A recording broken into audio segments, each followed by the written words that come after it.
Our opinions aren't too tough, rough, or gruff. We are proof that you don't have to be an expert to have an opinion. So just Shut up and sit down. This is Sports Stuff with Jim and Muff.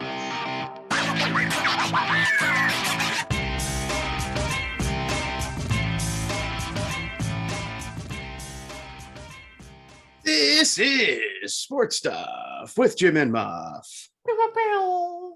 Let's go. Get pumped. Today is Monday, June 13th, 2022. And we have moved 1 week, 1 day, 1 hour, one step closer to football season beginning. We're getting there. We're getting there. We're in the dog days of summer, buddy. The weather is starting to turn. You think so? Well, yeah, it is. 95 this week, isn't it? Yeah, 95. I'm just making throw that out there. I'm not a summer. Oh, you're saying it's turning towards summer. Yes. We're not even officially in summer yet, Jim. I don't even look when the weather turns. The only thing means to me is, are we turning to football season? Yeah. So I'm just like, in Ohio, I go, it's cold, it's hot, it's football. Is it officially summer yet? Did we reach that? I don't know. It's sweaty out. No, June 21st is the first day of summer. It's sweaty out. June 21st. That's my gauge. So we've got a week until we even hit summer. So we aren't even in the dog days of summer yet. This is the dog days of summer. There's nothing on TV. I watched a NASCAR road race. It's horrible out. We're in the dog days of summer. NASCAR, Jim, tell us about that race. Yeah, Daniel Suarez becomes the 5th foreign-born driver to win a NASCAR race, winning at Sonoma's road course on Sunday. Pretty cool to see a foreign-born driver winning. At the end, he ran over a taco piñata. Yeah, intentionally? Yes, as a celebration. Oh. He did a burnout over a taco piñata. Were there tacos inside this piñata? I couldn't figure out what was in the piñata. Were there empanados? That would be cool. That would be cool. Skulls. But Daniel Suarez is a cool dude. He has the Suarez Amigos as his fan club in the stands. He does a pre-race party with his amigos. He gives to charity. He's a cool guy. It's one of those feel-good moments, and that's his first race he's ever won. So, speaking of Mexican food, I do not recommend the taquitos from 7-Eleven at like 3 a.m. Yeah. No free ads. Sorry. Wow, that was not an ad. That was a... I'm not real sure why you needed to tell anybody that. Should just be a given. Like, you don't tug on Superman's cape and you don't eat anything from 7-Eleven at 3 a.m. That's true. Where were you last night, Jim? I needed you. Should have texted me. Wait, where were you where that was the only option? It's a long story, Muff. Sheets is all over the place here. It was I was in Pittsburgh, and it was literally the only option on Uber Eats at that hour, and none of us were able to drive. Not only did you get 7-Eleven at 3 a.m. Uber Eats. Uber Eats 7-Eleven. Yes, $40 worth of 7-Eleven. $40 of 7-Eleven. And like this morning we were talking about like why the choice from that, like to begin with, we got a pizza from there, and we're like, surely it's hard to mess up pizza to be edible. Not very great, but did I eat 2 pieces? Yeah. And then we got these taquitos, and I was like, we all love taquitos, but 9 times, like, we should have known we would not love taquitos from 7-Eleven at any hour. My friend just took like 1 bite and was like, I'm going to bed. Just like stormed up the stairs. Your friend was smart. I know. And then there's people like me. 7-Eleven revenge is what you got the next day. Yeah, so far so good, but well, let's get past your crazy decisions. Let's talk about what Muff did over the weekend. Muff, what did you do, buddy? So shout out to Tim and Rachel for their 2-year anniversary party, the wedding reception that COVID killed. Wait a minute, the loyal listener Tim, gambling degenerate Tim. Yes, got it. And my gift to him. Well, Muffnack's gift to Tim is $50 in free bets. Nice. That's Tim's 2-year anniversary gift. Cool. Don't tell his wife, Rachel. But as part of this, Tim had a full weekend planned, which included the baptism of his daughter Nice. on Friday. Good job. And on Saturday morning, his daughter, the namesake of the Caroline Cup, was contested. There were 5 groups in a scramble situation, and the group that I was in was victorious. Look at that trophy. The first annual Caroline Cup winner at 12 under par was myself, Jonathan, Brent, who played D2 golf at Aquinas School in Michigan, and his brother Colin. So shout out to the team. We are 12 under. I think the next best team was 6 under. And yours truly ended the 18th hole with a chip in from off the green for birdie. It was walk-off. It was a walk-off situation. Well done, Muff. You dropped a club. Yes, I dropped the club. We did like the clasp arms thing. We did, Yes. a couple. I mean, when I say I jumped, there was some air between my shoes and the ground. Little- And take your shirt off. And now I was in North Carolina, but I did not take it off and spin it like a helicopter. Just wondered. But there was jubilation. There were beverages, and then the 2-year anniversary party happened at a children's museum, the Marples Children's Museum, in downtown Raleigh. Did you abide before going to the children's museum? It just so happened to be a children's museum. Like, wait, There it were just kids that were happened. there playing. Yes, no, it was like it was rented out. I just so happened to end up at a children's museum. Don't say sentences. They like were that. also serving at the children's museum, so don't. Oh, okay. Oh, then that's acceptable. Yeah, it was rented out. Gotcha. It wasn't like it was open for the public, and then we happened to be there drinking. Gotcha. It was You rented weren't out. just like the random Saturday afternoon golfers who show up somewhere drunk and with a cooler. There was time in between. There was sufficient time Gotcha. to get a nap in and to prepare, and then go to the anniversary party. Gotcha. Well, Perfect. kudos to you, Muff. Kudos So, to you. I now have 2 trophies. I have the Shiva, which is the large trophy that I'm 2-time winner of, amongst other group of friends, a golfing situation, year-long competition. And now I am the defending Caroline Cup champion, along with Brent, Colin, and John. Good job. Well I done, scored buddy. 5 points at Top Golf yesterday. Hey, Not to brag. you did. That wasn't even a humble brag. That was. Yeah, just straight up. I feel like I need to take you with me to hone in my skills. Let's move on to some real sports. It's Top Golf and sports. The Carolina Cup. Excuse you. What sport are you trying to move on to? Because you're not trying to move on to NASCAR, I hope. Let's talk about professional sports, not you guys. Okay, fine. Oh, so we don't want to talk about what we do. Did you not have any competitive events this week, Jim? I think he's just jealous. I mean, I got in a Jealous. sword fight with my 3-year-old or my 2-year-old. Did you win? I lost. I figured. Yeah. Nancy. It's a good dad move. To All this right. your child with a sword. Congrats. Speaking of people that lost in fights, Good segue, Muff. Go ahead, Alex. Take us to the Rangers fan. Yeah, New York Rangers, sore losers. KO, a Tampa Bay fan, and we're gonna touch on it more later. But And the quick thoughts. Yeah, it was not. If you see the video, it's not good. yeah, you gotta look it up. Take a gander. It reminded me of those guys that I look up, not that I look up, but on Twitter they do the West Virginia jails, and you can always tell when it was a domestic assault because they have 8 black eyes, and it's you'll see 2 people back to back. I'm it was definitely those 2 fighting each other. Yeah. Definitely those 2 fighting each other. This week we get into the offseason, the NFL offseason. The Mount Massive topic this week is Top 5 defensive players in the last 50 years. the modern era. We'll also do our quick thoughts and we have the table set for our preparation towards NFL football and college football starting. Thank sweet baby Jesus. Get pumped. July 11th, we will start our breakdown of the divisions of the NFL. It begins. Begins. Jim is happy. excited. So happy. I'm so pumped. We all Ju- just need a little joy to look forward to. We do. Which leads us right into Jim, the off season.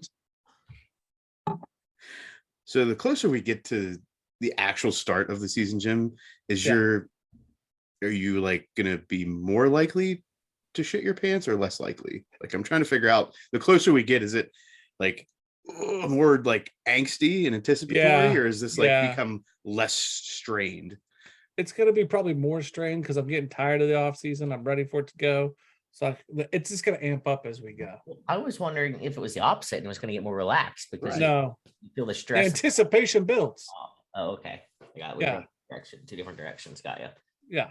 Fair enough. We actually had a decent bit of stuff happening this week in the NFL offseason. This was a tumultuous week in the off season. Big word. There were highs, there were lows, there were some in betweens. Then there's Deshaun Watson. We'll start with the highs. Yeah, Rams. Yeah, that was the high part. I think The Rams. The Rams, they signed their weapons to big time extensions. Aaron Donald becomes the first non-QB to eclipse 30 million. Donald signs for a 3-year, $95 million contract, and wide receiver Cooper Kupp signs a 3-year deal worth 80 million. Which has the narrative that is being spun in the Pat McAfee show. For this, don't listen. They had a few good guests in the past couple weeks that talk about the salary cap, and at this point, most people are just of the opinion that salary cap is fake, and there's ways to skirt the salary cap with more cash deals and extending the cash deals out. This is a prime example of that, where you can sign 2 of the best players at their respective positions to be on your team, in addition to having a top 5 quarterback in Matthew Stafford. I know Jim disagrees with that, but this is the kick the can down the road and figure it out later. Top 8, maybe. 8? Yeah, I mean, I think the NFL is slowly inching ever so closely to the way the NBA does business, where players are starting to say, oh, I'll stay on the team I like, the team with the best chance of going to the Super Bowl. Let's make it work. Yes, I agree. But the Rams are doing this and paying them top dollar. Like I think they're finding a way. You know what I mean? Like, right. They sit down, we break bread, and the deal's done. Yeah, it's a cash over cap is the is the term, the phrase that's being used now to describe how this goes. The Raiders, signed wide receiver Hunter Renfrow to a 2-year extension worth 32 mil, 21 guaranteed. Again, I think that's more of that cap playing around. Anybody see the comparison of Hunter Renfrow when he was in college in just a t-shirt that's definitely hanging on him because he's not a large man, and then having DK Metcalf like in the side next to him, like in another picture, the infamous picture of DK Metcalf flexing in the gym after this huge workout. These two both play the same position, and one of them got a 32 million extension, and it wasn't the one you think. I did not see that. I did. I saw that. It was funny. I liked it. But speaking of getting huge, and I didn't put this in the notes, has anybody seen Jalen Hurts? Mm-hmm. Saw a picture of Jalen Hurts from last year to this year in training camp. Boy got big. Like buff? Buff. Oh, okay. That's probably not good. He's a quarterback. Yeah. Like, but it's like they put him on that Superman juice. He had to have gained 25, 30 pounds, and it's upper body and in them arms. So I don't know what he's done, but good grief, it's got to be changing the way they're doing business in Philly. So I think he's like, I'm tired of getting smashed. If you're going to smash me, you're going to smash a lot more padding on me. This was July 21st, 2021. I looked up Jalen Hurts' weight, but last July he could deadlift 620 pounds. He's always been a strong son of a gun, but like he's kind of a monster now. The Bro Bible, brobible.com, says that he looks absolutely jacked. Yes. He got jacked up.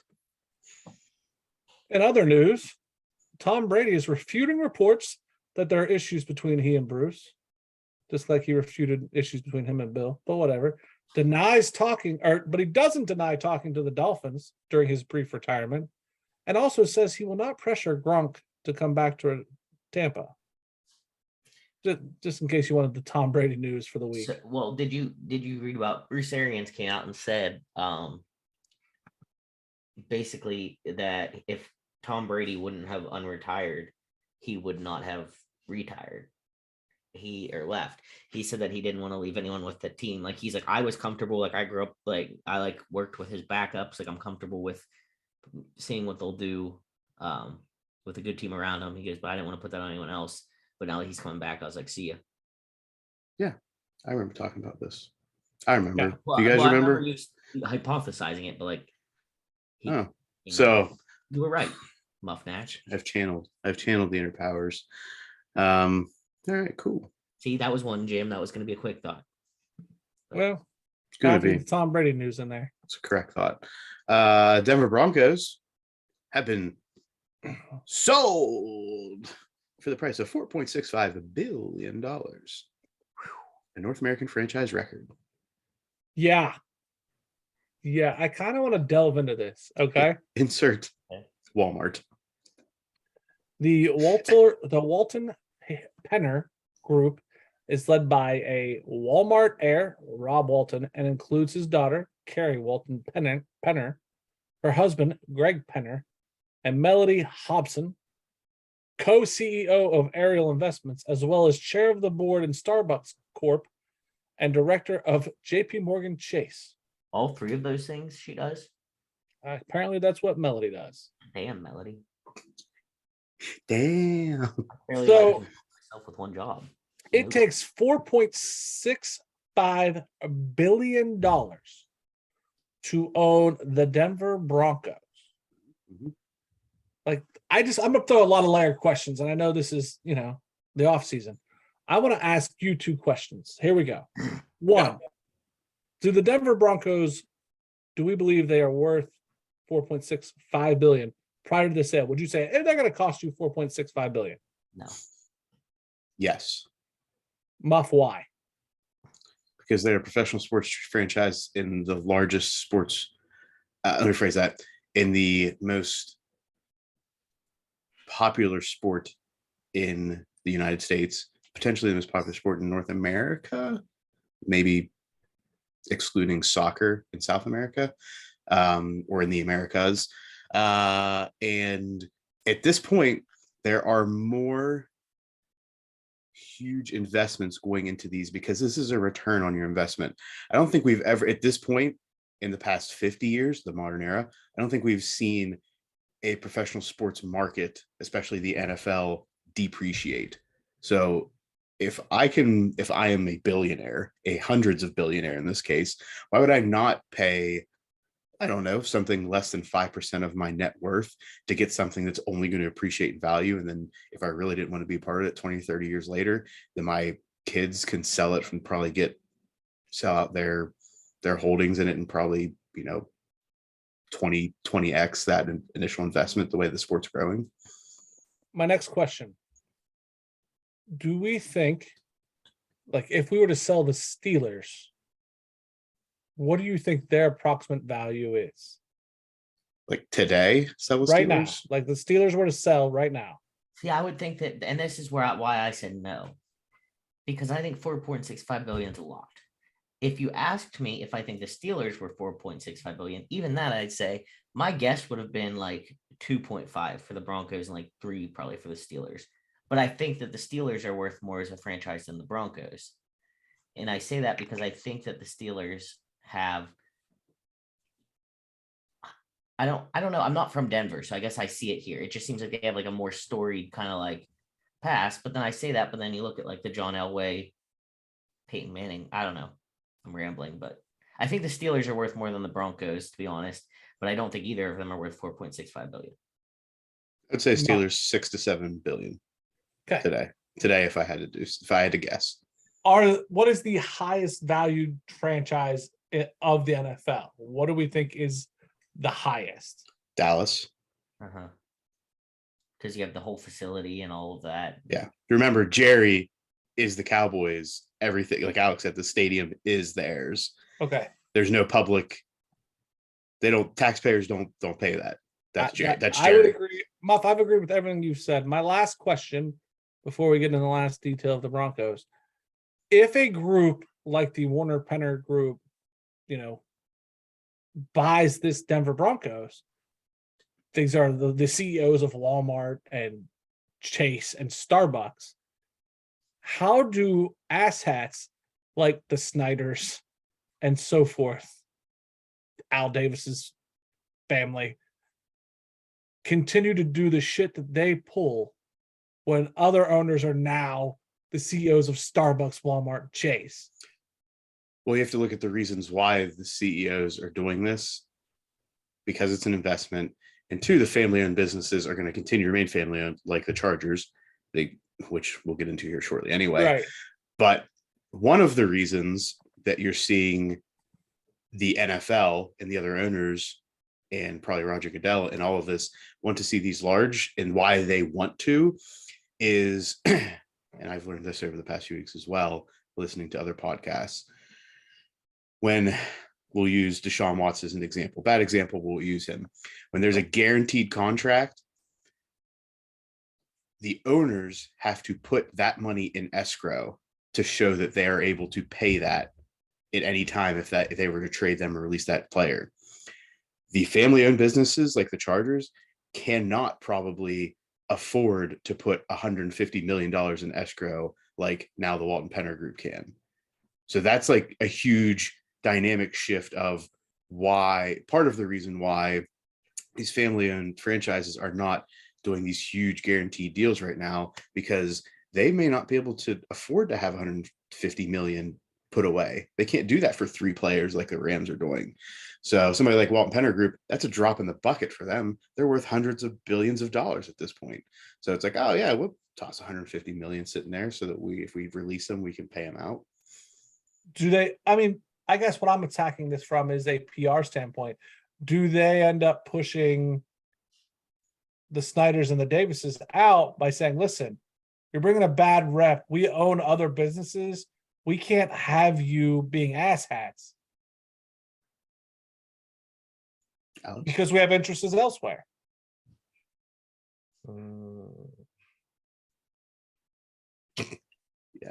Yeah. Yeah, I mean, so what you're saying is basically they have interests in all these other companies.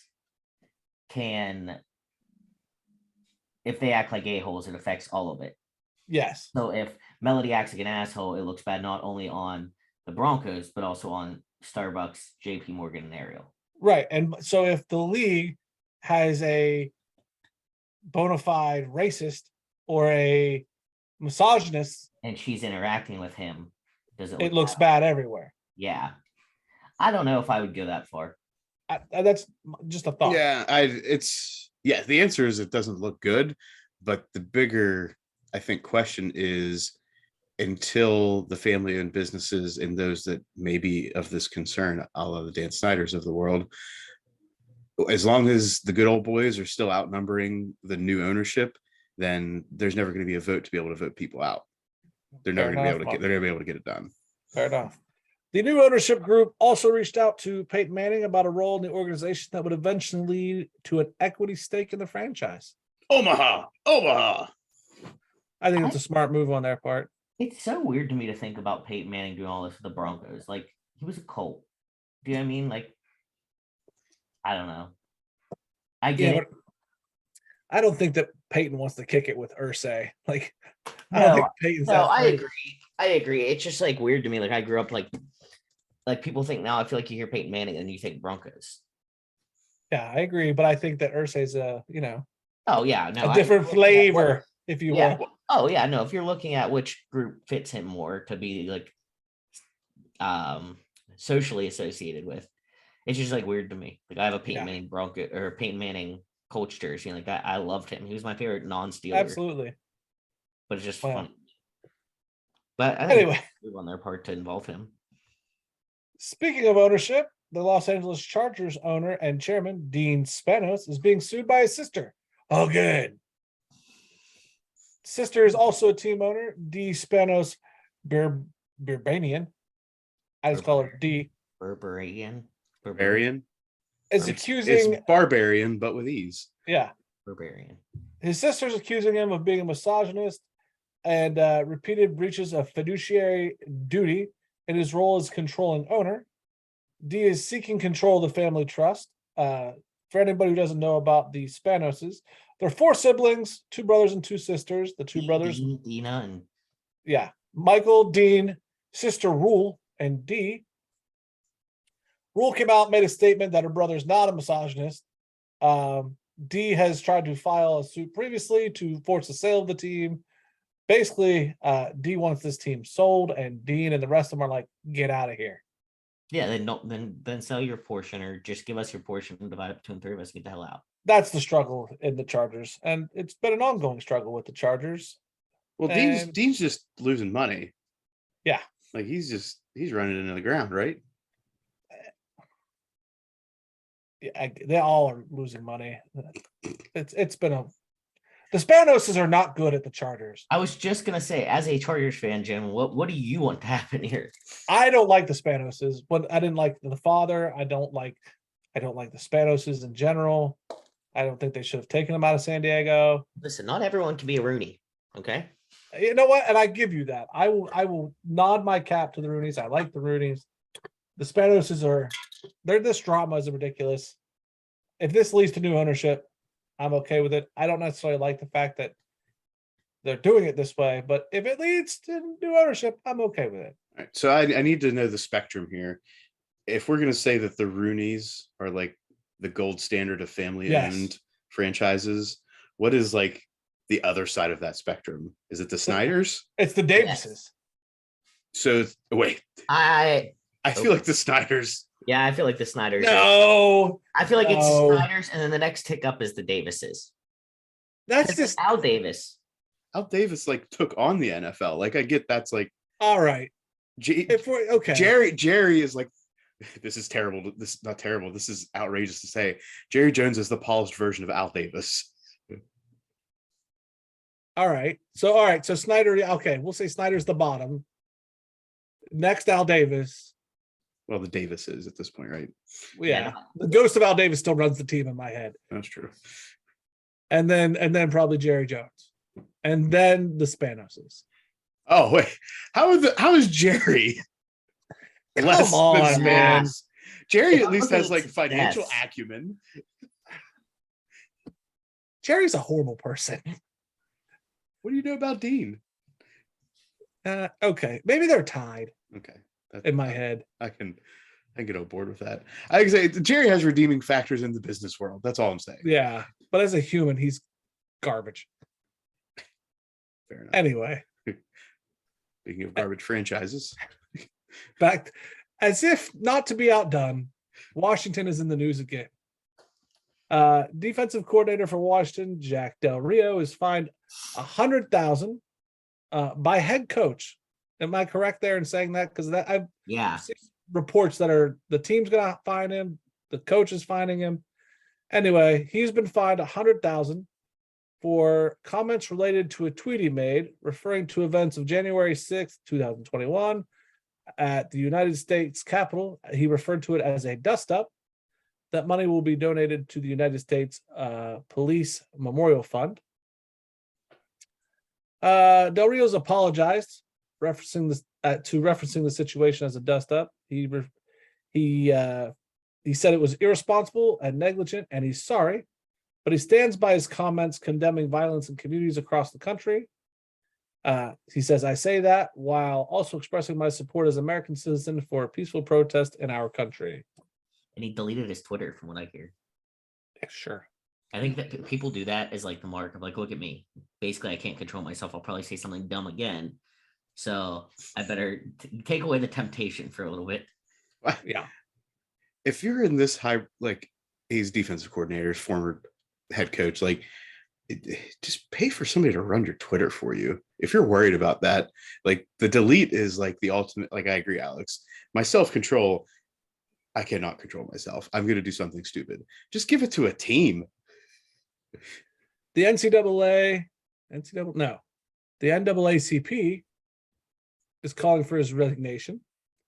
His team, the unit that he coaches, the defense, there are rumors that they don't even care about his statements. Ed Reed thinks that he should be fired. Lots of different opinions. Yeah, we're getting into we've had a text message conversation. We've had a text message. Anybody who wants to know my opinion, hit me up. Message me in the DMs.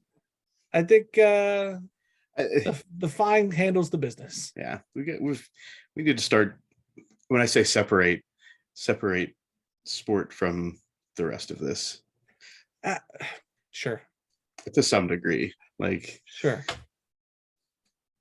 I will say the man is free to say what he wants to say, and the consequences get what he gets. I don't know if Roger Goodell is he's a Supreme Court justice who oversees the Second Amendment. That's all I'm going to say. Here's what I want to know. Or the First Okay, Amendment, rather. and let's separate politics for a second. If the coach can a coach fine you $100,000? With the support of the ownership, I'm sure. And I think when we texted, was this a measure of PR, like saving face when they find him? Because I don't typically I wouldn't see this as a move from Washington 2 years ago. I like that they did it and they're donating. Because I feel like saying we're gonna fine you and then just keep your money. I'm like, okay, like, yeah, the team themselves fined the coach, so they just get their money back. Yeah, I feel like this is like, we're fining you because we're making a statement that was not right, but we're also going to put our money where our mouth is and do something positive with the situation. I think that should be looked on more often. Yeah. Good point. Fair point. Yeah. And that is the off season. This is Mount Massive. Today's topic, top 5 defensive players in the last 50 years. This started from a CBS Instagram post, tweet. Yeah, it was a tweet with the top 10 that they felt, and I disagreed with their top 10 list. So I think that we stopped at 5, and I can't say that I disagree with their top 5. They put in 10, and Aaron Donald made the 10. I think that's what started the whole topic of top 10 players, is Aaron Donald slid in there. I think I'm going to start with Alex, because Alex, you're the one who disagreed. I'd like to know why you disagreed before you start your top 10 or top 5. I'm looking up so I can remember exactly who was on there. Yeah, I mean, yeah, I got you. I got you. Their thing. Where is it? I swear I sent. It's in Twitter. Yeah, I'm looking. Sorry, it's in the tweet. Yep. The tweet. That's Sports Jim Muff on Instagram and Twitter, by the way. Yeah, if you guys would have been paying attention, you could have given us your opinion. Sorry, that was. I shouldn't be. You want me to read it to you? You can be rude, Alex. It's okay. All right. So they did actually have Aaron Donald in their top 5. Yeah. So just to give everyone perspective of their list, number 1 was Reggie White. Number 2, Lawrence Taylor. Number 3, Ray Lewis. 4, Deion Sanders. 5, Aaron Donald. 6, Deacon Jones. 7, Dick Butkus. 8, Bruce Smith. 9, Rod Woodson. And 10, Ronnie Lott. I think for me, why I had the initial gut reaction that I didn't like it was there wasn't enough Steeler love. And I will admit that it was a homer. But they had that steel curtain. And we had one guy at number 9. Team defense, Alex. Yeah, but I mean, okay. So my list. My number 5 was Rod Woodson. He had, actually I take that back. I never put mine in order. they're not ordered. I'm just giving you what I had got. All right. My 5 people. Rod Woodson. He had 17 years of cornerback and safety play. He was able to be dominant at both positions. He holds the record for the most pick sixes at 12 and fumble recoveries at 32. Deserves to be on the list. I think he's a top 5 defensive player in history. So is that 5? I just said I don't think mine are numbered. This is like, all the presidents, right? They're all there, They're on the but they're on the not ranked when, I would Okay. say on my list, I would say he was 4. Okay. My homer pick, but I think deserved some recognition. Mean Joe Green. Steel curtain defense. I just think that you had to put some more in there. I mean, yeah, there were a lot of options, but okay. Mean Joe Green. Okay. Number 3 would have been Deion Sanders. He went to 8 Pro Bowls, 6 first-team All-Americans. Lawrence Taylor, first ever defensive MVP in 1971 and 3-time Defensive Player of the Year. And my number 1, I do agree with Reggie White, 198 sacks, most in NFL history in a career when he retired in 2000. Okay. I'm going to go next. I just want to point out Deion Sanders, first team All Pros. I'm assuming, Alex. He wasn't in college Yes, you're right. for 6 years. He wasn't. He was that good. Hey, You read that? I was like, I'm totally smart. first team All Americans. What did Deion do that I didn't realize when he was in college? I meant all pro. All I'm saying is only the really smart kids go to 6 years undergrad. I'm going to go next. Okay. I actually did order mine. I went back and fixed it. Deion Sanders is my 5, 2 Super Bowl champs, defensive player of the year, 8-time Pro Bowl, most career yards per interception return, bunch of stats, but Deion Sanders is 5. Rod Woodson, I tried to avoid putting a Steeler on here so bad, and Rod Woodson is undeniable. Super Bowl champ, defensive player of the year, 11 Pro Bowls, 2-time interception leader, most career interception returns for touchdowns at 12. My number 3, I wanted to rank him higher, but I couldn't because the 2 above him are just undeniable. Ray Lewis, 2-time Super Bowl champ, Super Bowl MVP, 2-time defensive player of the year, 13 Pro Bowls, 41 and a half sacks, 1,568 solo tackles, which is a record, 156 solo tackles in a season, which is a record. My number 2 and what? Nothing.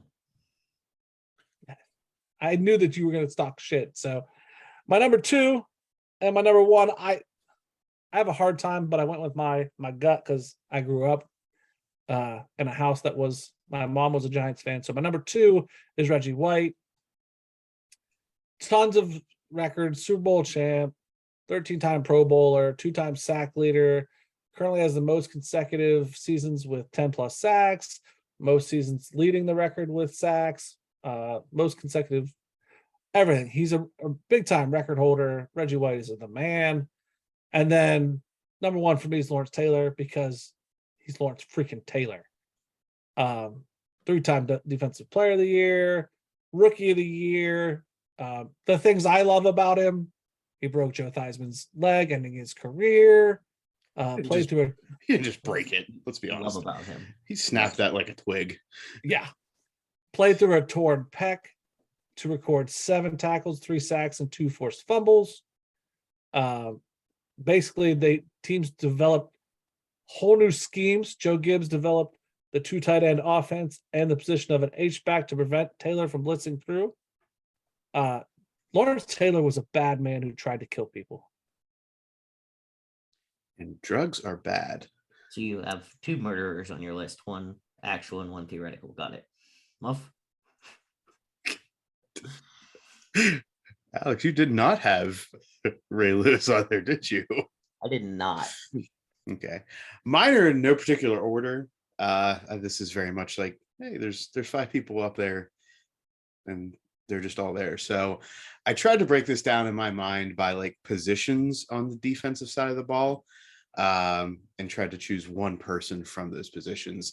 And I was also thinking about who has changed the game at the position. So stats are part of that, but I'm also thinking of who had an impact so much that people had to rethink how they, like the Joe Gibbs comment with Lawrence Taylor.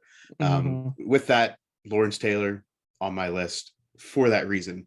You think about the position of left tackle is so overvalued because of people like Lawrence Taylor, because you're protecting the quarterback to the blind side, right? The Joe Theismann situation. Next, Deion Sanders. Deion Sanders, I think, changed the defensive back, specifically the cornerback position during his time. He was really, in my mind, the first true lockdown corner that you like heard about, and that was paid like a lockdown corner. So he changed that position. He changed the way people think about the cornerbacks from then into the future. Ray Lewis is also on my list because he changed the linebacker position to be a sideline to sideline position. Previously, the middle linebacker position played mostly from tackle to tackle, from tight end to tight end. If you found somebody, it was quick, but Ray Lewis was a freak of nature as far as he not only could meet you in the hole and stand you up, but he could also chase you to the other sideline and make a tackle, 10 yards down the field, all the same. The last two are the ones that I anticipate may have the most concerns, conflict, questions.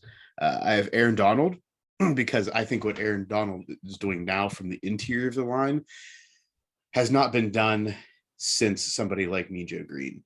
Aaron Donald is a game plan wrecker, because he's in the inside of the line, and it's okay, how many people do we need to dedicate to block Aaron Donald? And if it's two people, or is it two in a chip? Is it two in, instead of the running back going outside to chip on a D end, is the running back, if it's a play action pass or if it's a pass, stepping up into the middle of the offensive line because they're worried about Aaron Donald? Like, I think Aaron Donald is just a game plan wrecker. And last, I had to put the Steeler in here, and not the one that others have thought about, Troy Polamalu. I think Troy Polamalu as a safety and a defensive back changed that position, because he was a roamer, which one, he comes out after the fact that a lot of it he did he did it with permission, but he did things that were not part of the plan, it weren't part of the scheme. And Ike Taylor's been on different podcasts and said that when Troy Polamalu did something off script, the team would joke and they would say that Jesus told him to do it, because nobody else would ever understand why he did what he did, but he was usually right when he did it. I was just going to say that. How can you say that he wouldn't be in trouble for it, because he always was right. And they would just be like, we don't know why he did it, but Jesus must have told you to do that, Troy. Like, that's apparently something that they had an inside joke in the Steelers defense at that time, is when he just did stuff, it was like, okay, apparently somebody told you to do that and it wasn't us. So those are my five. I agree with 4 of your 5. Aaron Donald to me is not top 5 yet. I think he's top 10. I can't argue with that, but I don't like top 5. I agree with that. I don't know that. I mean, I don't want to put active player in my top 5 of all time yet. I could. Like, I'm not saying that I wouldn't put an active player. I just don't see. I don't see that he's that menacing yet. Where would you put like Ed Reed on one of these lists? I had a hard time not putting him on. He would be 6 for me. Yeah, he was the one I thought of putting him, honestly, before Ray Lewis. He's top 10. What about Jack Lambert? Is he in the 50s? He's in 50. Yeah, he's in 50 years. So like Jack Lambert, Dick Butkus, they're all like they're all in the same pot for me. Yeah. They're like the middle linebackers who, like, you got to think of, they were playing in the time of the ISO, right? You have a fullback that's coming downhill into the hole, and that was the middle linebacker who was supposed to stand up the fullback and make a tackle on the running back. Yeah. So that's just a different era to me. So it's just different. They weren't changing the game because all they were doing is meeting somebody in the hole. Yeah. And if my other question, if TJ Watt keeps up how he kept up last season, what do you think? Can you see him working his way up this list? Do you think he has that potential? I mean, I don't. He's got to be more disruptive for me. How much more disruptive do you want him to be than last year, Jim? It didn't amount to anything. Steeler. It didn't amount. Wait. It didn't amount to anything. Was there a championship? Was there? Oh, so a- this is now a years. championship discussion. Let's look at your list again, Jim. Please do, Muff.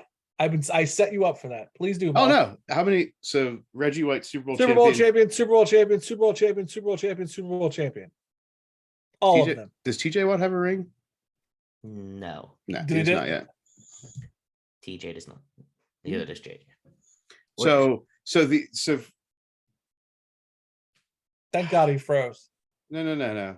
I think he's just So Super Bowl championships are part of what makes you an individual great player, Jim. Defense wins championships. I agree. The Steelers question. had one of the best, if not the best defense when they won 4 championships. And TJ was not on that. Right. But you don't have anybody from that Steelers team on your list. Would that mean that it should be like Rod Woodson is on my list, Muff. He did not play in the 70s for the Steelers, Jim. Did Rod Woodson win a Super Bowl on the Steelers? No. But if defense wins championships, you're excluding some of the greatest defensive teams So from this should we have had, conversation. like Rod Woodson, Bean Joe Greig, Jack Lambert, Jack Ham, Mel Blunt. Mel Blunt. Yeah. Yeah. Like, I gave a Steeler his due. You did. I will If say. you thought I was going to give more, but you were you're using high. the but you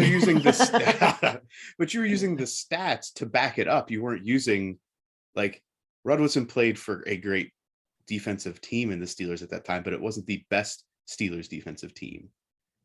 Rod Woodson holds records still. That's right. He holds records. So why can't TJ Watt, who holds records, be? He doesn't have a championship. So you have to have a championship to be on your list. To be in my top 5, yes. So this is a team. This is a team situation. It's not an individual stat It's situation. the then. full package, my friend. It's the full package to be in the top 5. So why isn't Aaron Donald there then?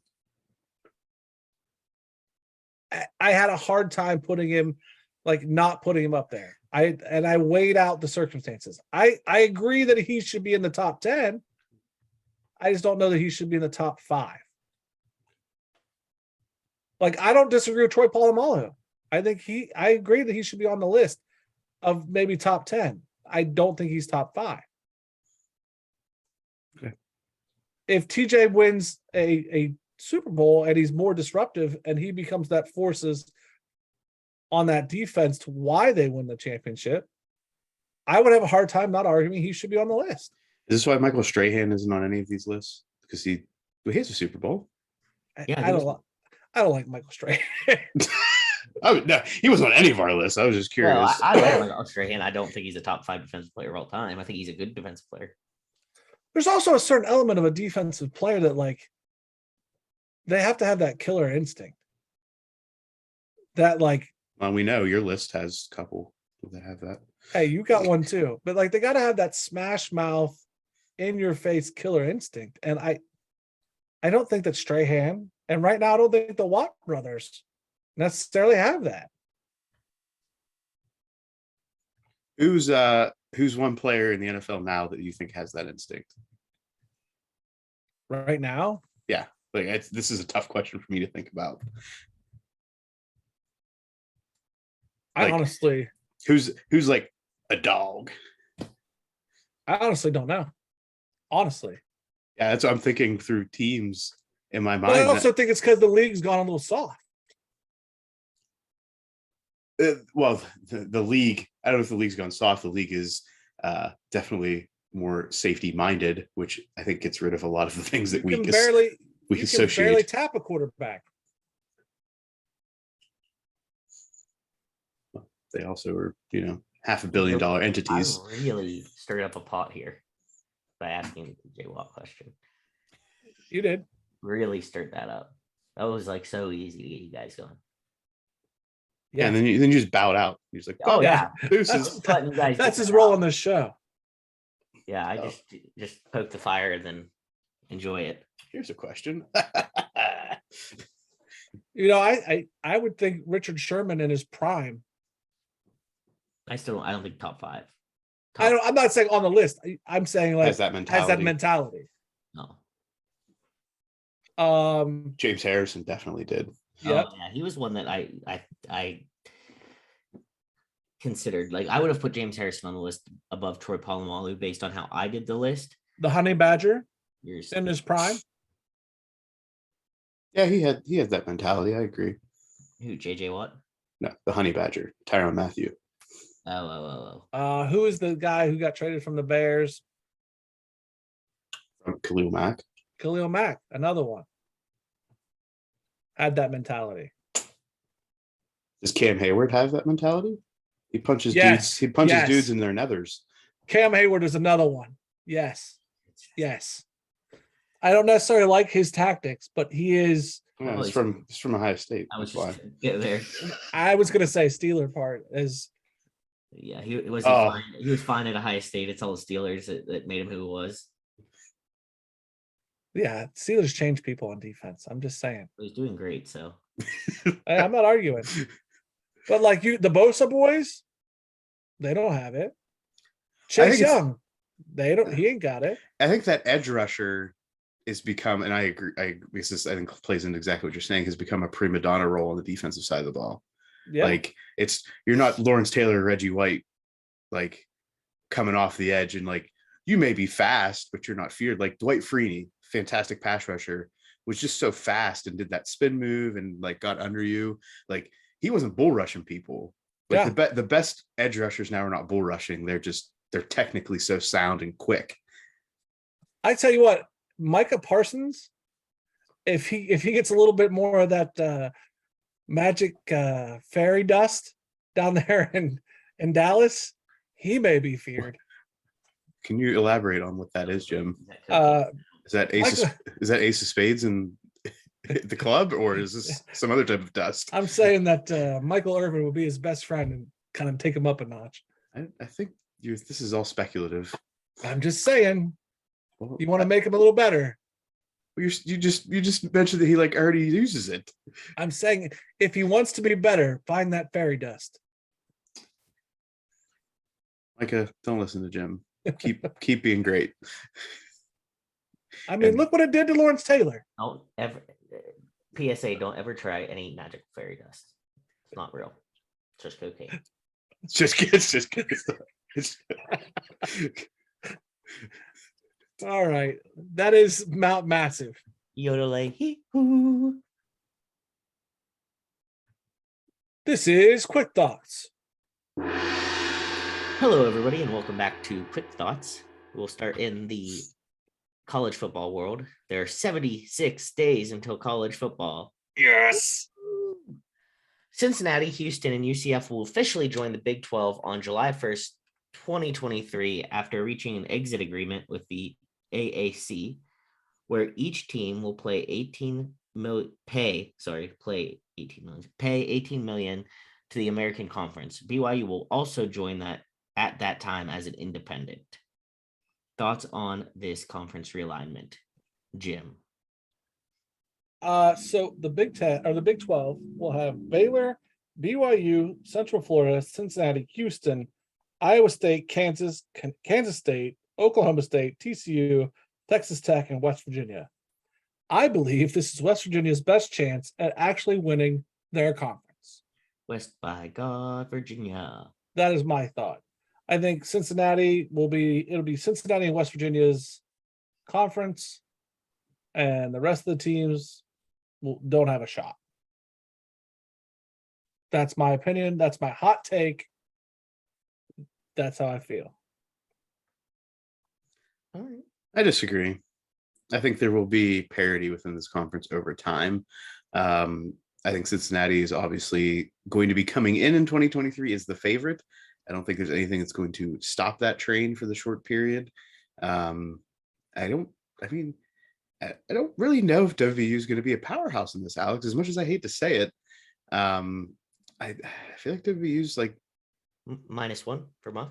That's fine. I just don't think WVU's. I think WVU's definitely a top 3 or 4 team in this conference when it's realigned fully. But I mean, BYU is not a slouch coming in as independent. BYU has a lot of travel issues with this. I think this conference is so expansive. I think the travel is going to be the biggest problem here. Yeah, it's expansive, but it also, in a sense, hones it in a little too. Like it makes sense for these people to stay on that East Coast with us, you know. I mean, Houston is, you know, kind of the outlier there, but you have other Texas teams. So they're not all, when they travel, they're not always going to be traveling to West Virginia, you know, Houston traveling to Texas Tech, Houston traveling to TCU. I also, as a rebuttal, think that that conference will never see a national championship. Does Jim get -1, Alex? Yeah. He's back at 0 though, because I was going to give him a +1 for. Okay, so I'm still for down. The Still positive. down. Still good. Still You're- down. You're still -1, Muff. Okay, fair enough. All right, next topic. Former Michigan coach. I just was leaving time for any. I didn't know if there's any disgusted faces or anything. No. Not yet. Former Michigan coach Lloyd Carr's grandson CJ announces his commitment to Notre Dame to play quarterback. Muff. I mean, I get the legacy thing, but you got to go where you think you have the best shot. I don't know enough about Lloyd Carr's grandson to know the type of quarterback he is, the type of style of quarterback he is. But if he's not the best fit for that current offensive system, then he's got to find somewhere else to go. And why not to the Fighting Irish of Notre Dame? Jim, did we just So- make a Joe appearance there? It was a weird voice he did. You're right. I think It was, what's his name? it was Lou Holtz. Okay. there wasn't enough lisp. Yeah. Anyway, I think the media is trying to sell this as a spark in the rivalry of Michigan versus Notre Dame. I think that's laughable. I think that this is a bigger get for Notre Dame, and this is more of a testament to everybody better watch out on Notre Dame in recruiting. They got a lot of talent in that coaching office. They got a lot of good people in the coaching realm at Notre Dame. And I think you're going to see a lot more talent go to Notre Dame. And it's Lloyd Carr's grandson. Like, nobody remembers Lloyd Carr anymore. That you have to be part of the Michigan sphere or an Ohio State sphere to remember Lloyd Carr. Like, that was when Michigan was good. So I think it's more a testament to Notre Dame than anything else. All right. Keeping with the college football theme, Tim Tebow, Alex Smith, and Ryan Leaf highlight the first-time candidates on the ballot for College Football Hall of Fame. In all, there are 80 players and 9 coaches from FBS and 96 players and 33 coaches from the divisional rank. Other notable names as first-time candidates: Oklahoma State receiver Justin Blackman, Oklahoma linebacker Rocky Kalmus, Penn State running back Kijana Carter, Oregon running back Michael James, Boston College linebacker Luke Keckley, Oklahoma defensive lineman Dewey Selman, and Memphis running back D'Angelo Williams. USC running back Reggie Bush, Kentucky quarterback Tim Couch, Florida State running back Warwick Dunn, Syracuse defensive end Dwight Freeney, and Miami linebacker Ray Lewis are among holdovers from ballots in other years. What say you, Jim? I say you put in everybody that was the holdover from other years and forget the current year. Yeah. Except for Justin Blackman. Put Justin Blackman in. I like him. Mhm. And Michael James. So Justin Blackman, Michael James, and everybody from the other years. Put them in. Muff. Oh, Tim Tebow's in. Like, don't stop kidding ourselves here. Tim Tebow is in no matter what. Yeah, I mean, he's the reason he sells the tickets. I get that. But if it was my opinion, As a college football player, Tim Tebow was one of the best Yes. college football players of all time. Yeah, Of I get it. all time. I have to agree with Muff here. I get it. But still, I mean, we got to get you're Reggie asking me Bush. for my preference. But everybody that's a Jim, holdover this is in. Muff's time. You're right. Sorry, I had to do it. Reggie Bush Right. needs recognized. If we're not going to give him his Heisman back, put him in here. I like work done. Again, this is based on their college. Kijana Carter, as a Penn State fan, he was part of the Penn State team that probably should have won a national championship when they ran all over Oregon in the Rose Bowl. Jim, But- body language. I didn't say anything. I heard Muff. Kerry Collins, Kijana Carter, I don't know what you want. Like, that was a team. That was a team. Jim, So now would you like to say something? No, I'm good. Okay. I Sorry don't to- think Ryan Leaf. I understand what Ryan Leaf did in the college football realm. I get it, but like, I don't know that I would put him in. I'll make it at some point. He's a redemption story. Sure. All right, we're leaving college football. Let's go to the NBA. The Warriors versus the Celtics have tied 2-2 in the championship series. Game 5 will be played Monday at Golden State. The Warriors won game 4 on the back of Steph Curry. Curry finished the game with 43 points, shooting 14 for 26 with 7 3-pointers. And Kerr pulled Draymond in the fourth and played him in situational defense. What are your thoughts on all of this? I think it's me, right? Yes. The Celtics are the superior team. Yes. They have the size, they have the skill across all the positions. They should win this series. Steph Curry is a viable candidate for MVP in a losing effort if it goes to game 7. I was gonna throw that question in here. Do you think that even if they lose, Steph Curry could still be the MVP of the finals? If it goes 7 games. If it goes 7 games, maybe. If it goes 6 and the Celtics pull this out, which, number one, if it goes 6 games and the Celtics win in Boston and they name Steph Curry the MVP, there may be issues in Boston for that night. So He's saying between Steph and Tatum. Oh, You guys, that Muff's actually a robot this whole time. and back.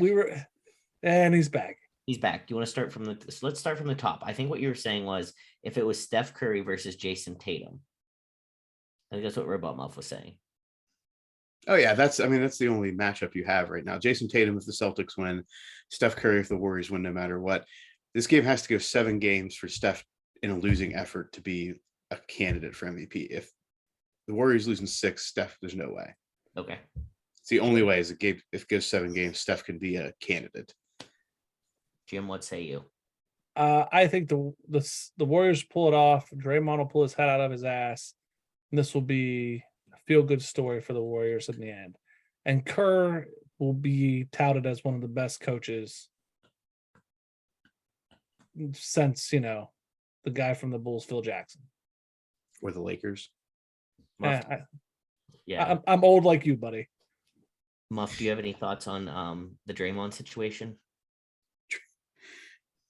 Draymond, at this point, he's like the court jester. That's Draymond. He's at attention. He brings attention to him and distracts it from the rest of the team. He should have gotten a second technical in game, what was that, 3? And it came out after the fact that they just said, we don't really want to kick somebody out of the game, so we let them push the envelope. So these 3 things that he did would probably be a first technical, but it's not going to be the second technical. Like, I think that's some garbage whenever that came out. Yeah, I mean, if you do it and you make the dumb choice, that's a dumb choice you make and you have to live with. I agree. His mother tweeted about, there was a video of him, and his mother was like, I don't even know who this Draymond is. Like, trying to pull dude's pants down. Listen, when Mama gets involved, shit's getting real. yeah. So I think Draymond will find himself and they'll pull it together. Well, I think that's what it took was Mama getting involved. I hope so.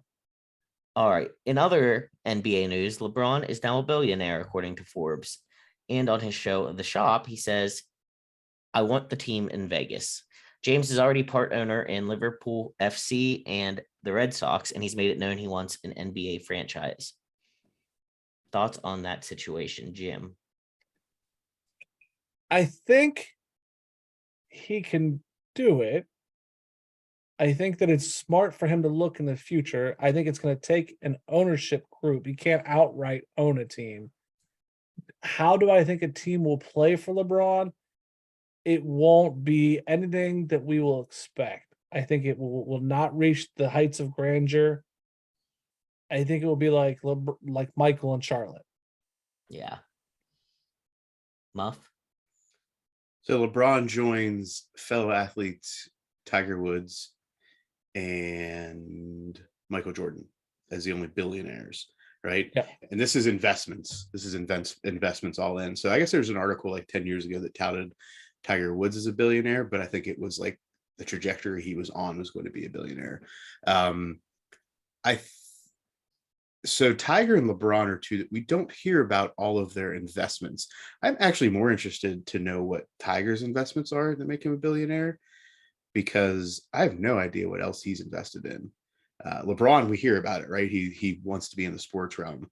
I mean, LeBron is a businessman, and he's going to continue to stack up the dough stacks here. So good for him. And yeah, he will be in the NBA at some point. I think my issue is with LeBron when I saw this is that, like, you want a team in Vegas? There's a WNBA team in Vegas you could dump money in. You want to be an owner in that? Go ahead. Like, you said the magic word there, Jim. You said WNBA? he's gonna dump money into it. But like, he's not seeing it as an investment.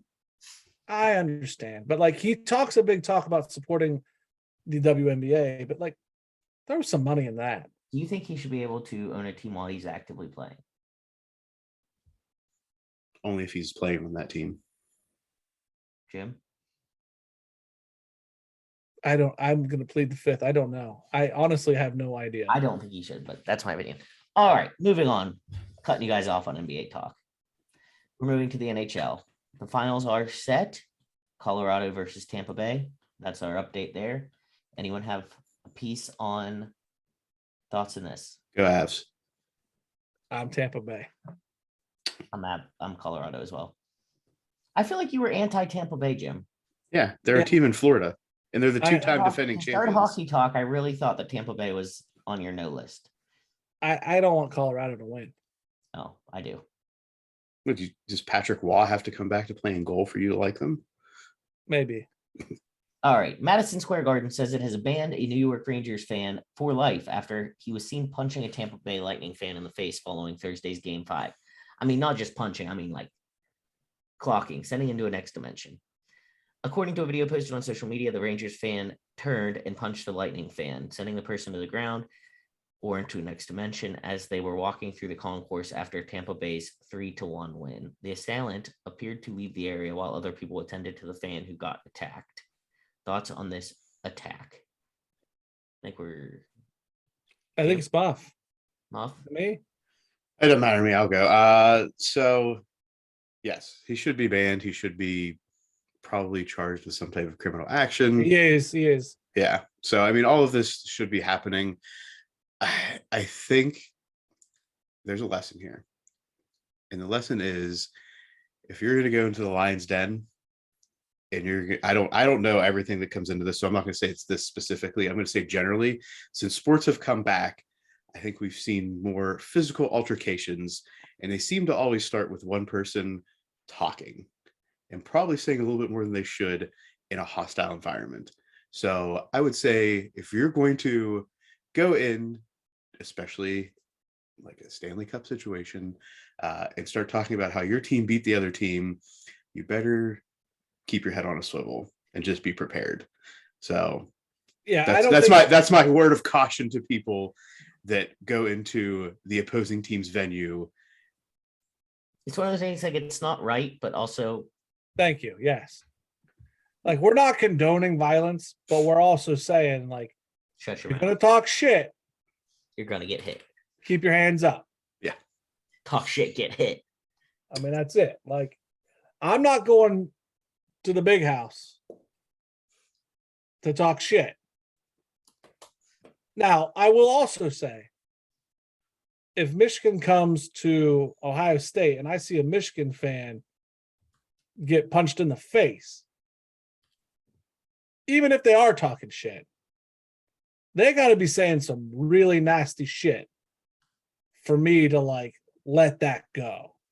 And I'm saying, like, they got to drop the no word for me to let that go. Like, ain't nobody allowed to be hit. Is that Buckeyes suck? No, you know what I mean. The words, some racial words before I'll let that go. Now, if I see a Michigan fan or any opposing team get hit in the face, I'm going to be there and I'm going to provide assistance. But you don't go into opposing team stadium and talk shit and not have your head on a swivel, like Muff said. Was this guy talking? Like, I saw the video, but I did not hear any audio. Yeah, that's the thing. I don't know, to be honest. Just curious. So it doesn't make it right either way. I was just curious if like he should have been more prepared for what may have been coming. Yeah, the video that I saw, I couldn't really hear anything. Yeah, I mean, to know it was just kind of like security footage. Yeah. Of the situation. But I will say someone from the Tampa Bay organization, I don't know if it was like the CEO or someone messaged that Tampa Bay fan, was like, hey man, we're really sorry that happened. What can we do to make it right? And they're gonna send them a bunch of playoff swag. So sorry. And the Rangers, man, like New York, man. Freaking New York. Come on, hashtag come on, man. All right. That was our hockey talk for the week. MLB baseball, Tony La Russa in the news. On Thursday, White Sox manager Tony La Russa intentionally walked Dodgers shortstop Trey Turner with a runner on second base and a count of 1 ball, 2 strikes in order to have relief pitcher Bennett sustain instead face Max Muncy, who promptly hit a 3-run home run to give the Dodgers a 10-5 lead in a game that would eventually win 11-9. The best part of the whole episode was not the 2-strike intentional walk blew up in La Russa's face. It was the microphone that caught one fan yelling, "He's got 2 strikes, Tony." And Tony, what are you doing? Before Muncy homered. Thoughts on the situation? Hey, this is definitely me, right? Yes. I'm going to defer my time to Muff, and I'm going to let Alex in on this. I have no idea why this happened. I need it explained, like from a baseball perspective. What in the hell? I'm gonna let Alex give some thoughts. Just because I mean I have my thoughts, but Alex, I want you to go first. So I think that most of the fans felt the same way Jim does with what the hell. There were a lot of chants of fire Tony in guaranteed rate field. And my thoughts, I don't know his logic. You have 2 strikes. The guy's throwing. He obviously is like got him under control. Just throw another strike, or just I don't. My mind's almost blown. Like why? Yeah, I don't know everything about this at bat. I don't know the whole situation, but you have a 1-2 count. I understand first base is open, but if what did they have? Did he have to get to 0-2 for him to continue to pitch to this batter before they intentionally walked him? Like that's what I don't know. Like, why did you get to 1-2, and then why then did you decide to intentionally walk him? Well, and my thing is, I would need to see it, but was it an intentional walk? Like at least throw risky pitches that there's a good chance they would be a ball, maybe, but maybe you get them to swing on. Right. Like a garbage pitch that even if they're not going to get a good hit. So that way you're like, I know I might walk this guy and I'm okay with that, but I'm going to make him earn it if he doesn't get a walk, or I'm going to strike him out. Yeah. So Tony La Russa, this like flies in the face of Tony La Russa. Tony La Russa is an old school coach who plays the matchups. I get that. He probably plays more righty, lefty to get the matchup he wants. But I feel like he got analytics screwed Tony La Russa over in this one because somebody told him why he should do this, and he listened, and he should have just done what he probably would have done from the start. It was really bad. And then the next day, or the next 2 days later, he blows another lead to the Rangers. But blown leads happen. Like this, I'm not going to sit here and say that that's in any other sport, this guy'd be fired, right? No. And there's no other sport that plays this many games. So is that what it like? That's what I'm saying. So you got 160 some games. So this bonehead error on his part is just like the same as like a drop pass. Yeah, this is like a thing in the middle of the game, not the game itself, because there's so many games that they play. So like you can have some blips on the radar, but over time, if you do well, then you're still okay as a coach. What I am pissed about, and Alex, I hope you get on board with me here, is why don't we talk more about why don't the Pirates fans get this pissed off when things like this happen? Yep. Maybe they'd be better. They've laid down. They Right, just gave up. Right. Well, they've lost 6 in a row. So yeah. Today's Monday, June 13th, and the Pirates suck. Yeah, we'll come back next week with a more positive attitude, hopefully. All right. Getting out of men's sports, getting into women's sports. Zhang Wiley And Joanna, I feel like you just put these topics in here just to do this. No, this is important. Jezrejic put on a classic at UFC 275 in Singapore that ended with Zhang landing a brutal knockout with a spinning back fist. Johanna, thank you for first naming. Johanna, after the fight, says she is retiring as the sport says thank you to a trailblazer and hello to the next possible phenom. Jim? Joanna was the next big thing, strawweight champion, was blazing when she burst on the scene. She's lost the last 3, maybe 4 fights, and she lost in hellacious ways, big old battles, 2 of which were to Zhang. Zhang is a monster. She has knockout power for days. It is to see her retire and to see some of the battle, like Zhang made her forehead swell to the point of Hollywood graphic nature. And to see her retire is one of those sad moments. Like, this isn't Ronda Rousey or Holly Holm taking a ding on the chin and going, I'm going to go do other things now.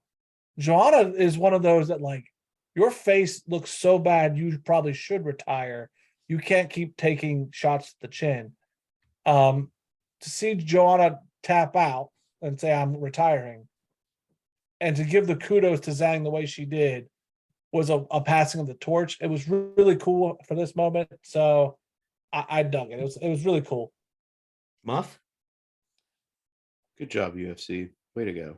I feel like there is a lot of like that turnover. I mean, I guess it happens in men's UFC too, but in women's UFC, like you had Ronda Rousey, like no one was ever going to beat Ronda Rousey. And then you had Holly Holm. No one was ever going to beat Holly Holm. I feel like they kind of just take each other down and get better and better as time goes.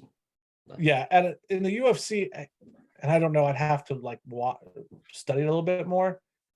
For some reason, the women's careers don't go as long, and there's an answer to the women a lot quicker. Like Holly Holm, Ronda Rousey, all of them, there's an answer to them a lot quicker. Do you think it has to do with, like, I mean, you look at Ronda Rousey has like kids now and stuff, you know, at some point? No, because they don't get to that point when they go out. Like Ronda Rousey's been out for like 4 years and then she had kids. I think that their game has not been elevated enough, and they've not been, women in fighting have not happened as long as men. So their game is still evolving. Yeah, that makes sense. Yeah. Keeping with the topic of badass women, Oklahoma softball wins their 6th national title after beating Texas as Jocelyn Allo ends her collegiate career with an NCAA record 122 home runs with at least 4 other records. Tiara Jennings set a College World Series record of 15 RBIs. Muff, I feel like I keep doing this where it's a good gym topic, but I've already picked. I actually want to see Muff say anything. I yield all of my time to Jim on this. I do not watch any of the World Series, baseball or softball. So Muff. I'm at least consistent. Yeah, True. you're true. First off, Jocelyn Allo is fantastic. I watched the entire thing. Oklahoma softball is fantastic. I do want to ask your opinion. So in the Texas was down probably 5 runs. Yeah. In the last game. At the last at bat for Texas to make a comeback, and it looked like improbable for them to come back, but still they have a chance. Mm-hmm.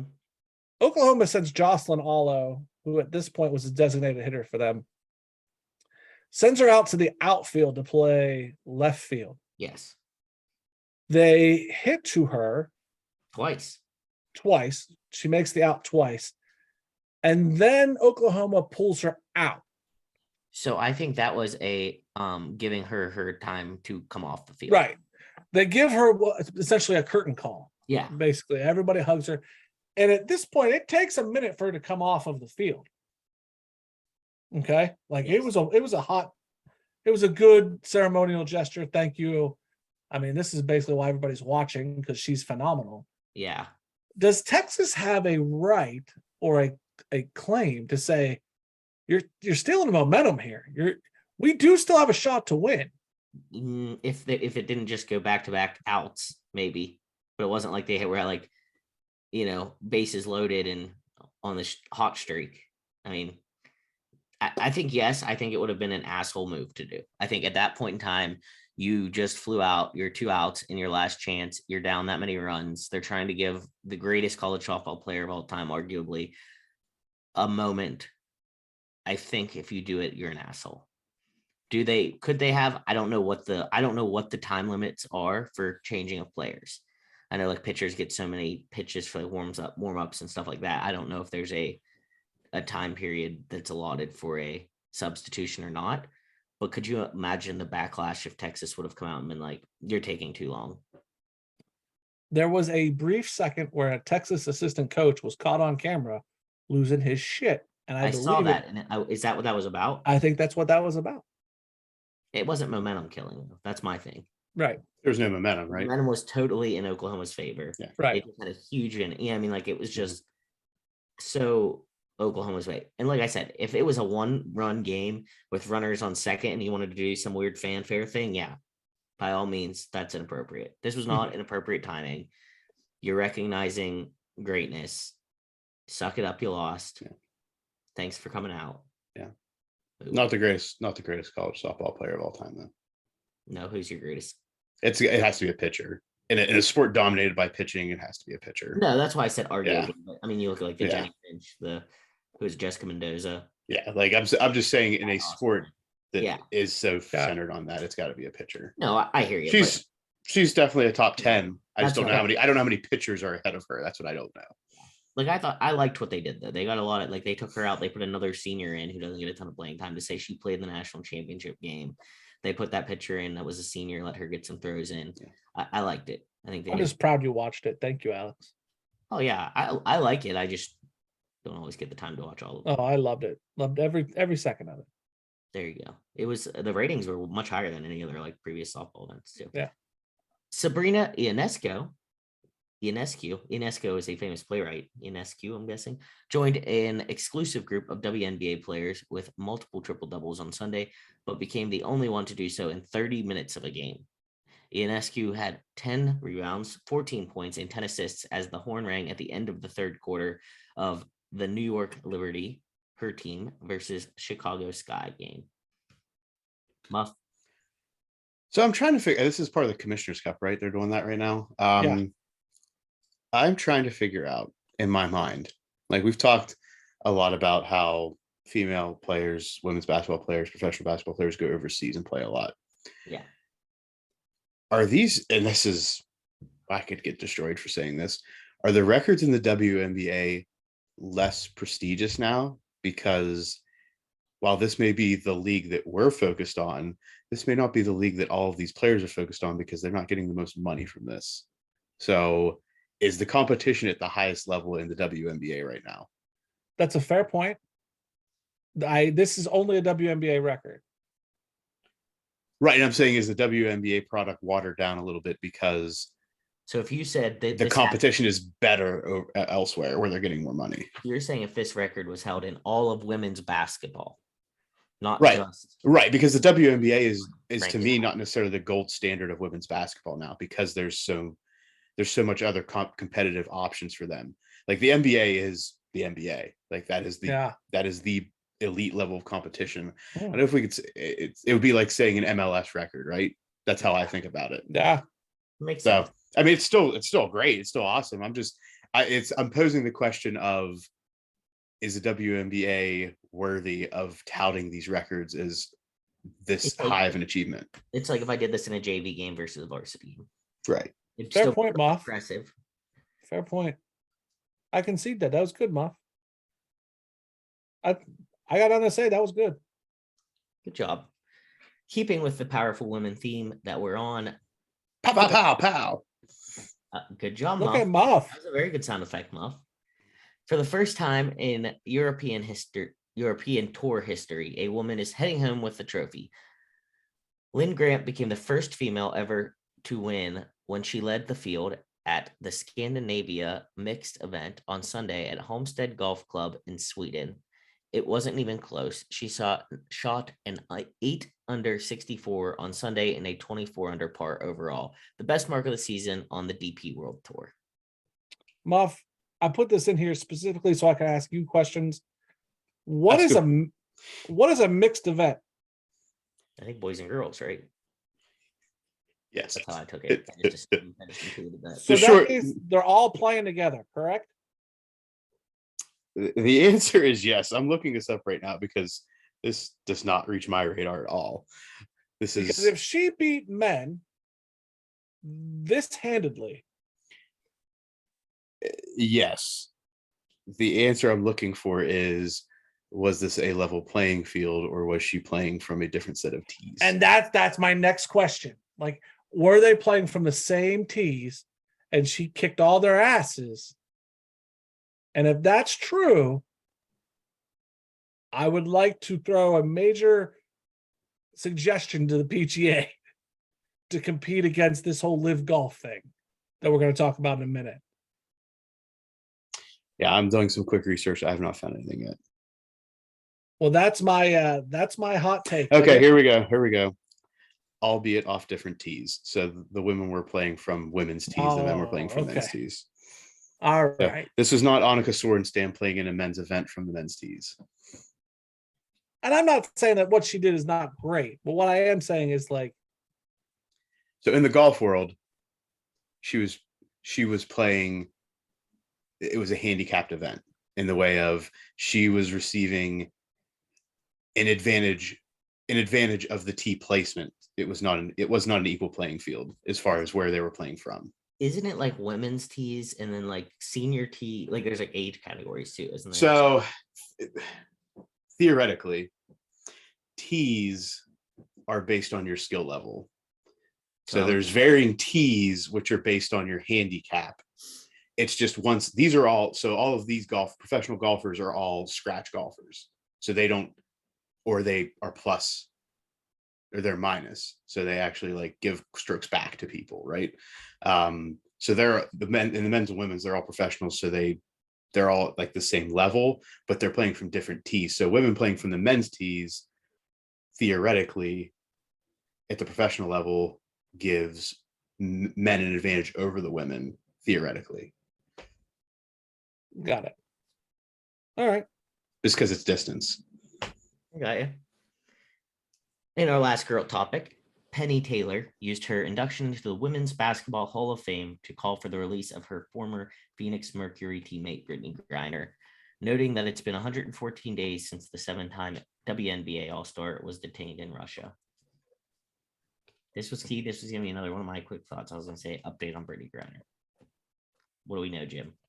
114 days. Kudos to Penny Taylor for getting in the Hall of Fame and using her platform. 114 days for a vape pen.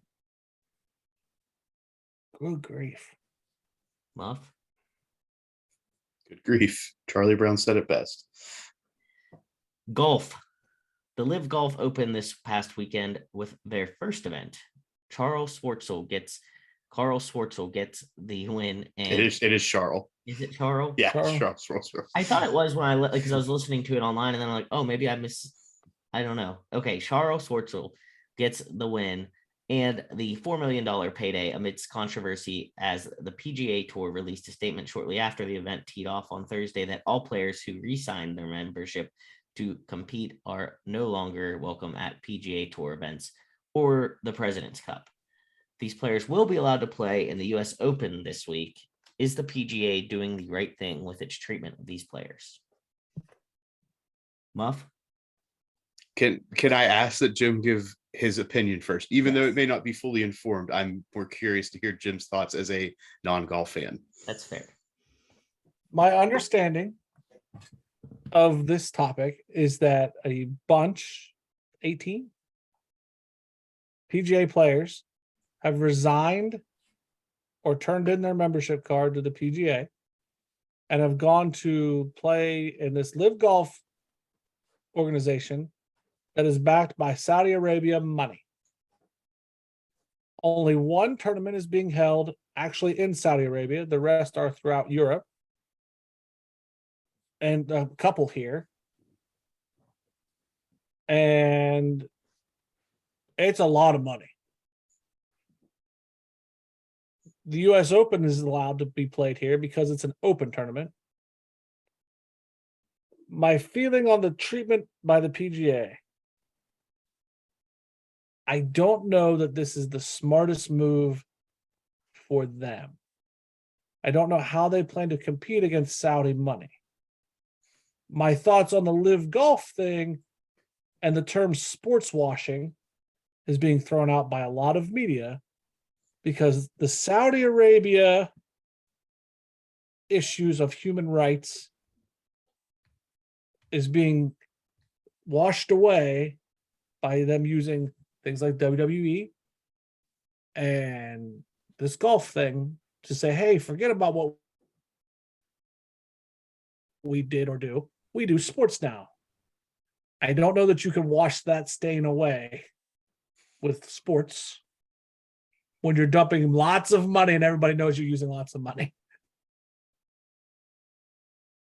I think that Phil and his gambling habit also does not help because everybody goes, well, Phil's doing it because he's poor, because he gambles a lot.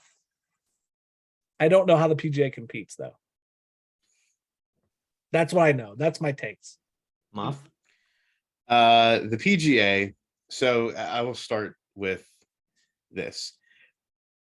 The people that get on their high horse and have this thing that the PGA players should go play for this because it's backed by Saudi money, and that's dirty money, and there's all these problems. I think those people need to reassess what they just said and take a look at what else the Saudi investment group, like this hundreds of billions of dollars, is also invested in potentially everyday products or everyday services that people look into. I'm just going to ask people to reassess that before they start saying that the players that went to do this are now tainted because they're going to accept this money. Okay. Number one. Number two, the PGA is doing what it thinks it needs to do to draw a line in the sand. Now, the players themselves, I think overall, feel like this is a bad way for them to be treated because they are all essentially private contractors, right? They have a skill, they play an individual sport. They just so happen to have a membership with the PGA Tour, which up until this time offered the best opportunity to make a living with that skill.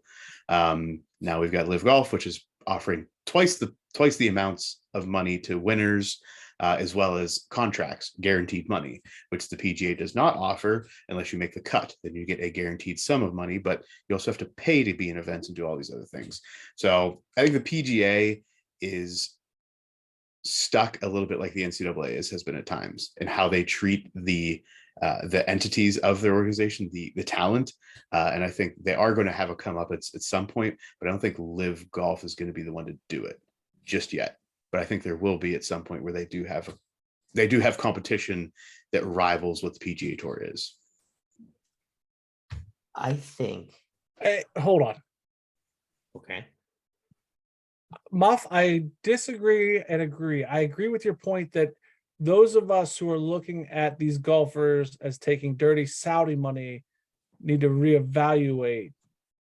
I agree on face value because a lot of Saudi interest is involved in our day-to-day. I agree. There's a lot of Saudi money at play in what we do. However, Phil, the big guy, their intentions are not for the love of the game, which golf prides itself on in a lot of ways. Golf is supposed to be a purist sport. The big guy and Phil are grabbing the money and running because that's the kind of people that they are. So to look at them and cast dispersion on them is kind of justified. And that, like, listen, Phil, you got gambling debts and you got gambling problems. Big guy, you're always chasing the paper. Like, that's what you do. So, like, sometimes that dirty money thing kind of fits. I also think that like your connection between the NCAA and golf is kind of right and kind of wrong, in that like golf has its own glass ceiling because golf is not a popular sport. So like they're not making a bunch of money, not sharing it with the golfers. Unless I'm wrong, which feel free to tell me. Like the NCAA is making a shit ton of money, and they're not giving any. And I actually, that is a question I have. Is golf, the PGA, making a ton of money, and the payouts are just not given the way they should be appropriately? So that's event by event, right? The PGA is like the NCAA. They sponsor the situation. Sure. And then each event has its own sponsors that bring in X money. Think about it this way: the Tiger Woods bump was real because prize money increased like significantly because you had more sponsors, you had better TV deals, you had everything that went into play. So the players did see that bump because then there's more prize money. So that's why it's a big deal when Tiger is still part of the game, because there's a real impact to the players themselves. That's why they always try to find the next person that they can highlight and can be the next face of the game, because they don't want to. The PGA needs individual talent and needs individual faces to be the face of the game, because without that, it just becomes, oh, there's a bunch of people out there playing golf, but we don't know who's best, and we don't have anybody to follow. They need individual stories. But do they share the funds fairly with the golfers? Well, I don't know if there's a fair, because it's individual talent, right? The player impact program is another opportunity for players to get involved and make more money. They have the FedEx Cup, which is a year-long event as opposed to an individual.